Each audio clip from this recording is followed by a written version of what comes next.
Në segmentet rrugore të qytetit të Vlorës, ndotja nga pluri tashmë është e normave të lejuara.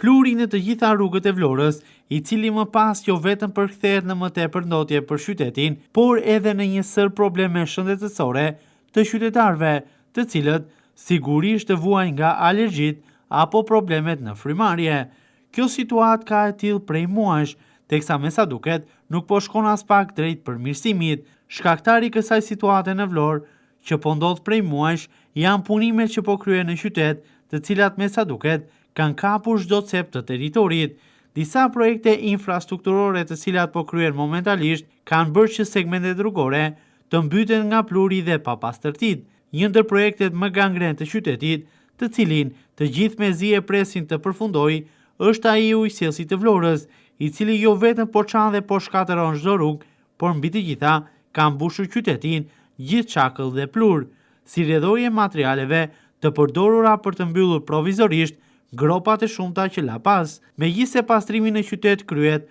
duke ditur edhe kapacitetet që kanë ndërmarrjet në varësi të bashkisë, situata sërish mbetet kaotike, edhe për faktin se për shkak të të tilla punimeve është e pamundur të mbash pastër ambientin kur pluri mbizotron çdo ditë. Aty ku pastrimi ndodh, pak minuta më vonë, disa kompani në qytet që kryejnë punime shkojnë dhe hedhin sërish dhe